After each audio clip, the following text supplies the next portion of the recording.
ang aming ihawan, guys. Nasira na kaya nire-repair ng aking husband. Kasilaw man, oh. Nakakasilaw ang ang welding. Nakakasilaw pag magtingin ka dyan.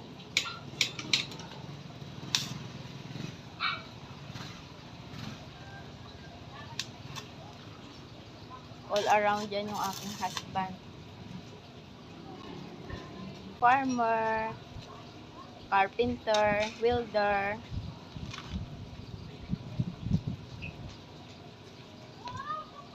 Minsan cook, minsan labandero, janitor, oh, all around. Mahirap din pala mag-welding, no? Ha? Mahirap din mag-welding. Masakit sa mata. Oo, masakit matay. Masakit yun.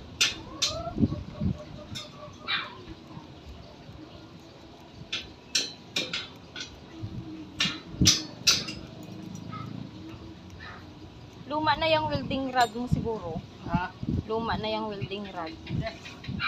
Bago rin itong bigay. Ayan yung stainless na welding rod. Maliit na ito.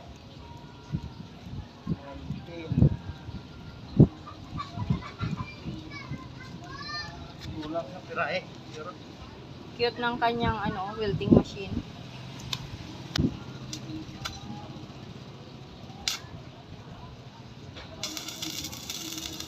Nakakasilaw.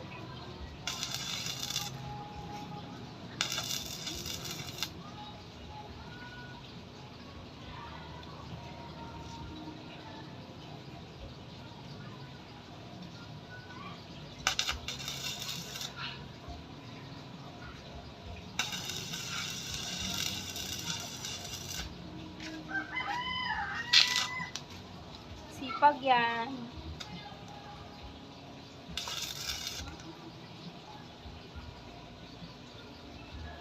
Masakit sa mata.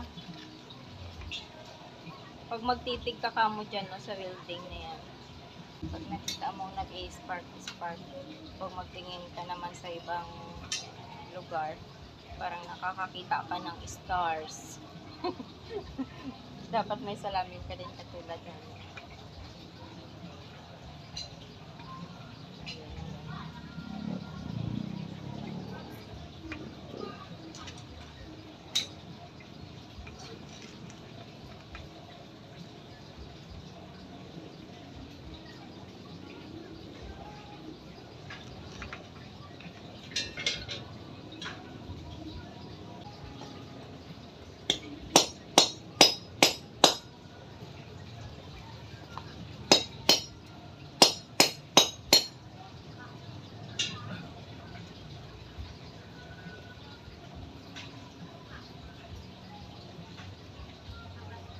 Sakit ang mata ko.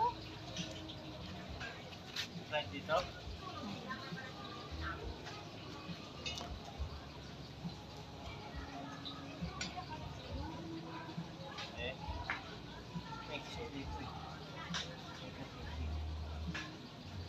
Hindi ka makatitig ng matagal pag may nagwi-welding. Masakit sa mata. Parang madilim kagad yung paningin mo.